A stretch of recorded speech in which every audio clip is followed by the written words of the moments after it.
everyone, and welcome to this episode of America's Future Law Matters. Each episode, we discuss important legal matters, America's judicial system, and current court cases where America's Future filed an amicus brief in order to shed light on the consequential impact the case may very likely have, on our daily lives, our families, our communities, and of course, our country. My name is Alicia Kutzer, and I am here today with attorney Bill Olson. Hey, Bill. Hi, Alicia. I'm ready. Hi. We're ready to go. That's what we like to hear, right?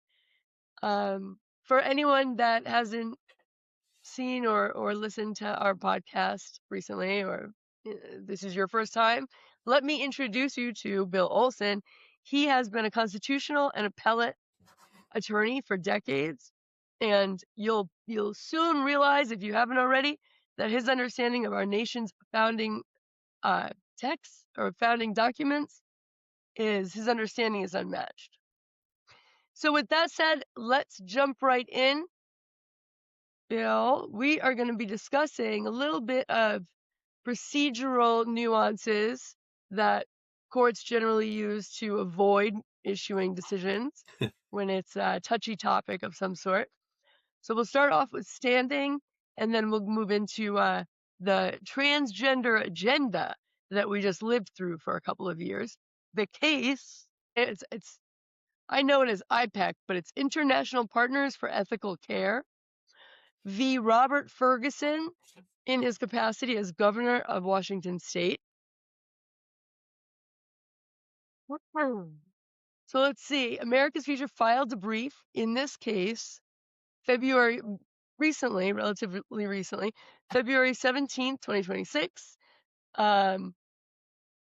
Bill, do you want to jump in and tell us a little bit about why the case prompted America's Future, or why you thought why America's Future decided to file? Yeah, the case below came out of the state of Washington, which is in the lead in America on coming up with crazy laws and regulations. They developed a new policy out there whereby they thought that the state knew how to take care of children better than the parents, particularly when it had to do with a sensitive sexual issue. So they developed a policy that if a child would run away from home, that the state-approved shelters that they would be normally sent to would be able to have authority over that child instead of the parents, and they changed completely their obligation to advise the parents about the runaway child and allow them to come pick up the child if they were involved in transitioning their sex. Now, of course, when you start a law that is predicated on a fabrication that you can transition your sex, you're not going to wind up in a good place. And here, Washington State was sued by the parents of some deeply troubled children who were afraid that they might run away and seek the protection of the state from the parents, to be able to have the parents lead them into chemical or surgical alteration. And it's really very sad, because one would think that by now, with all the court cases that have been decided over the last 250 years, well, a little less than that, that parents should have control over their children, except for the rather unusual exception where they are being particularly abusive. And but this is not that situation. This is the situation where the state was usurping the role of the parents on the matter of their sex. And we'll get into this, but it's just sort of funny how all this came up at the time that documents were being released in the Epstein files about Epstein's connection to the critical people in the transgender movement. So, in any event, we had the opportunity to draw from some of those files to be able to give the bigger picture of what was going on out there. But the legal issue was, as you say, standing, and I guess perhaps we should explain what that is. You want to take a shot, or you want me to? I'll take a shot. So before a court can hear a case, the plaintiff, the court has to have jurisdiction over the subject matter at issue, or the dispute, I guess we can call it, and also in person, in personam. I have not said these words in probably 15 years. Over None of us have. the the people that are coming before them to hear, to ask for intervention from the court, and request whatever relief they want. In order for parties to meet or overcome the standing requirement, which is essentially saying that before a court will hear the case, a litigant must have Article 3 standing to to um, to seek court intervention, and such that the courts can redress the issue. All right, I'm sure that you could do a better job, so I'll give it to you. No, that's fine. I mean, Article 3 of the Constitution, which So defines the easy, role but of the federal courts, requires that there be a case or controversy. And hmm to have a case or controversy, you have to have a party who's been aggrieved, and it hmm uh, presents a federal question, or, uh, for example, um, and or interferes with a federal right, and that the matter can be, as you said, redressed by the court. So here, um, and we see this all the time. The courts are using the doctrine of standing not to limit their own jurisdiction over cases that they want to hear, but to avoid deciding cases they don't want to hear. And we've cited John Marshall many times, and when he said that when a case is prop improperly brought before the court has a high duty not to decide it. But when a case is properly brought before the court has a high duty to decide it.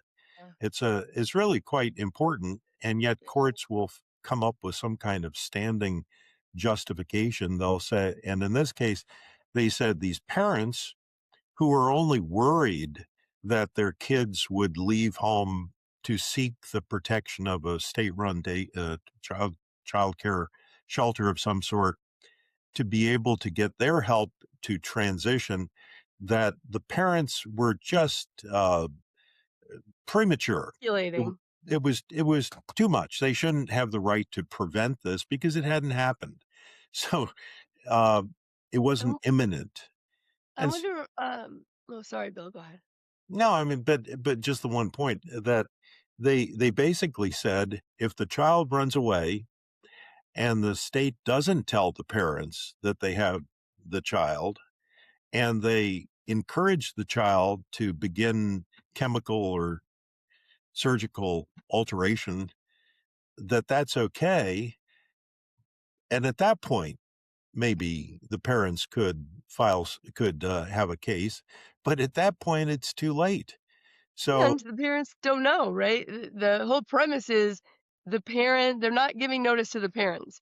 So if it comes down to the timing of complaining to the court, there's just, it doesn't make, it's a circular argument to say that they'll only be entitled to Article 3, or they'll only have Article 3 standing once they're not given notice that the state has essentially usurped their constitutional parental rights to, as you said, castrate or otherwise, surgical, medically intervened, right? So, but they don't have any notice. So how can you?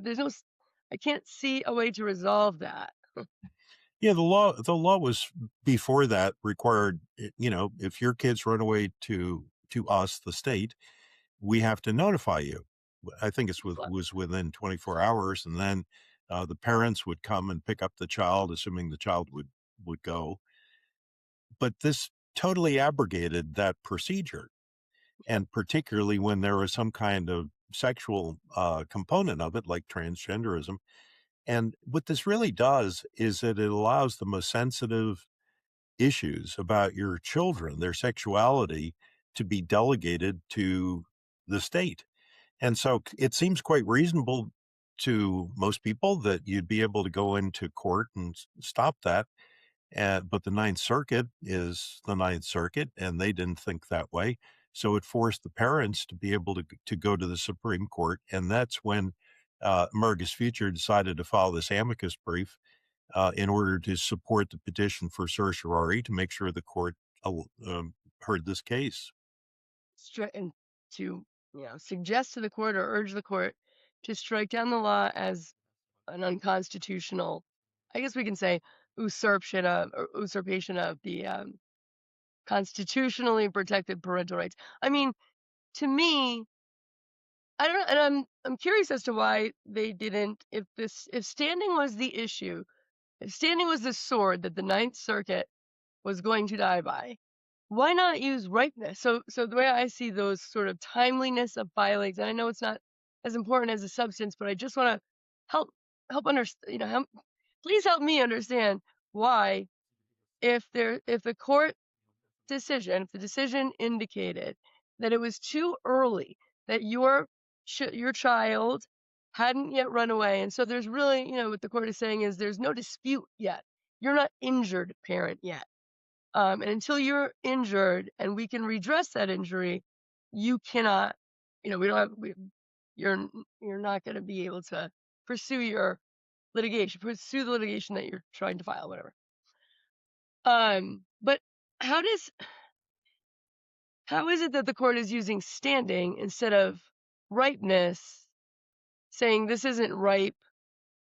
The reason I'm wondering is because the one thing we said was, at no time, if the parents have to wait until the event occurs that triggers the law, allowing the state to essentially take over control and custody of a child that's run away and maybe on the streets somewhere, or ready wanting to become someone he or she is not. If the law prohibits notification, is that why they didn't use right? They're trying to sort of, the Ninth Circuit is trying to keep the law intact by avoiding ripeness. I Well, can't understand. ripeness is just really a subset of standing, and they're saying you may have standing, but we're nonetheless going to avoid deciding it now. So whether they called it ripeness or standing, it really wouldn't have made much of a difference in this case. Okay. But what's amazing is that you have only in the world of lawyers would they think you can that you don't have a concrete and particularized injury to the parental authority because we haven't yet surgically altered your children. It's at that point you have a right, but when it's only threatened because of a state law that gives this parental power over to the state, that's premature. So the funny thing is, you can see how somebody would say, well, it hasn't happened yet, so it's not concrete and particularized. And then most normal people would say, what do you mean? So the court does. When it does happen, it's irrevocable. You cannot turn back time at that point, right? Yeah, a lot of even the beginning of hormone blocking therapies have consequences, and any event, you simply want to preserve the role of the parents, where you don't. Washington doesn't. They think they know better, particularly with respect to preferred rights, such as the right to change your sex, which again, going back to the beginning, is an illusion. Mhm. So, in any event, when you file the brief, we spent a bit of time on the doctrine of standing and how this really didn't make any sense. But then we decided to go into the issue of transgender rights and the foundation for it, because hopefully we're at the end of a phase, Yes. that we're getting out of this collective, um, uh, whatever the term Hysteria. is, that craziness that Yeah. that has allowed us to think that this is a good idea. And we're finding, even in the Supreme Court argument in a recent case where there was a transgender lawyer, they said, well, we know, admitted that there's no particular risk of persons not being facilitated in their sexual transition of suicide, but that's always been the reason. They always say the parents who don't allow the child to move in this direction are risking having a dead child. Which would you rather have? your child change their sex or kill themselves. And this lawyer actually in the Supreme Court in oral argument actually said, no, there's no proof for that. So there are this is like one type of lie on another. Layer. And Washington State has bought the whole enchilada, and they have accepted every lie, every misconception, and hopefully now we're coming out of it. Yeah. We just like with the Marabelli case that we talked about. Yeah. I was um I was I couldn't be more relieved, I guess is the word, right? That the Supreme Court um acknowledged that first of all, parents have a constitutional right that has been decided in by the Supreme Court for m- pretty much almost 250 years, right? That's been a very standard theme in our jurisprudence. So they yet acknowledged it again, and that was great. And it looks like we're starting to unravel these sort of we're starting to, I don't know why I'm having such trouble today. We are starting to come back to normal. Here you go. Normal is a word we forgot about in the United States as we go Yes. through these phases. And the collective delusion is the word that I was trying to search for before. Um, and what Hysteria, right? It was like hysteria. Yeah. hysterical. Yeah. I think that that word was used in one of the briefs I read recently. So, but hopefully now it looks like the Supreme Court is going to be um, a bit more reasonable about this. And they've just said that parents have the right to challenge school policies in this area so that s- the teachers don't have aren't instructed to lie to the parents about the development of their children in the classroom. And if they have the standing to challenge teachers and schools, they should have the standing to challenge the state of Washington in their Washington regulated um, shelters. And so there's reason for optimism that we're coming out of this phase. Yeah. But the courts sometimes are the last one to get into it and the last ones to get out of it. But there are some states that simply will not see anything differently. I mean, like, look at Illinois with the Pritzker family, which is the governor Pritzker is deeply involved, his family, in funding this whole transgender movement. And we went into this in our brief.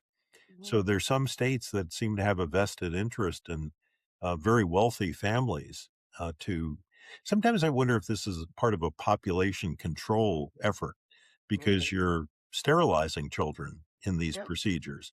The girls can't have children, the boys can't have children after a certain of these procedures and such. And there are people who simply don't want a robust population. It goes back to ZPG, zero population growth. But we have so many different ways that we're attacking the uh, biblical command to be fruitful and multiply. We're doing it through abortion. We're doing it through all kinds of and this is just, it seems like it's one of them, one of the series Absolutely. of techniques used. But just one final thing, the Epstein files were so good because they actually show a connection between Epstein and some of the key doctors that have been pushing transgenderism. Oh, So I haven't heard about that yet. we decided to have fun with that and be able to present that to the court because if they have any concern about the influence of Jeffrey Epstein on our society, it's not limited to blackmailing members of Congress. It's also includes um, encouraging the transgender agenda. So, anyway, it came along at exactly the right time. I think the documents were released 2 or 3 days before we got our brief due and got it in. So we scrambled and took advantage of it, and just frightening stuff out there. And we're glad to Well, present yeah. that to the court. If if so, what I'm hearing is doctors and/or well, let's start with studies. Jeffrey Epstein's reach is is much wider than perhaps previously known about by most people. Not only that, but there's and I hate to speculate. I really don't like speculating at all. But what I'm hearing is there, either by Jeffrey Epstein or someone else, maybe these studies that have shown that have sort of encouraged doctors to not only mutilate children, but encourage sort of the public, the governments of states and others to withhold information from parents or lie to parents. uh, Studies that have encouraged that type of really unlawful, I think, behavior actually may have been compromised by, you know, one person or another with really evil interests, right? Their stake in the matter is evil, from my perspective.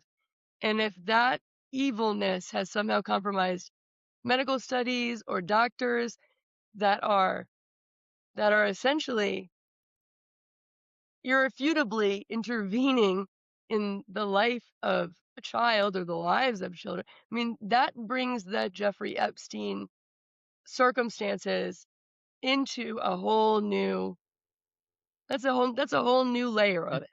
Yeah, there are actually connections back to Kinsey, and Kinsey was involved with all kinds of sexual experimentation with children that he videotaped, and we try to explain the tracing this stuff through to the current time frame. The deeper you get into these things, the more you realize that we've been down a hole for many generations. This is certainly back to the 50s, and before that, the first transgender time we ever heard that in the United States was Christine Jorgensen, who was apparently a Marine who went to Sweden, had a sex change operation, and then came here and as a woman, dressed as a Was that in the 90s ish? no, it was in the 60s, I Oh, believe. I must have read about it in the 90s. Yeah. Well, we didn't nobody really appreciated those concepts, but it certainly Yeah. has spread, and, the connection to people who were involved in actual child abuse like Kinsey, is clear. Um, So, I guess, I don't know. there, it's sort of like when you, uh, it reminds me of circumstances where it's not just the vulnerable demographic that is under attack, but it's like the vulnerablest of the vulnerable, right? If there's a child suffering some sort of mental illness, I guess you could say, or mental issues, or medical issues, um, they're in they're in this sort of category of children that are at risk for influence, indoctrination, and harm. And it's sad. It makes me sad to think that adults who are supposed to be, the responsible ones in the room are have been targeting children for decades for their own, I guess, for their own personal satisfaction. I don't know, personal whatever. I didn't realize the extent of the crisis until recently, and it could be because it, you know, it just was. I wanted to look away. It's too bad, It's such a bad, such a, it's so harmful to not only the population but to innocent lives. But now everything is coming so into the forefront that there's no more looking away. And it does go deep. I'm always astonished when I learn. As more gets revealed, I become more astonished. Which would one good sign to if we're finishing up, have a good positive, note. Justice Thomas, did quite an expose in a recent decision on WPATH, the organization which has been promoting this. It portrayed itself as a medical scientific organization when really it was a advocacy organization Mhm. masquerading as a scientific organization. And he exposed how they were kept changing their policies and adapting to um, the demands of the transgender community, including transgender figures in the Biden administration. Mhm. They were being pressured by the Biden administration to be even more pro-transgender, Yeah. especially with respect to children.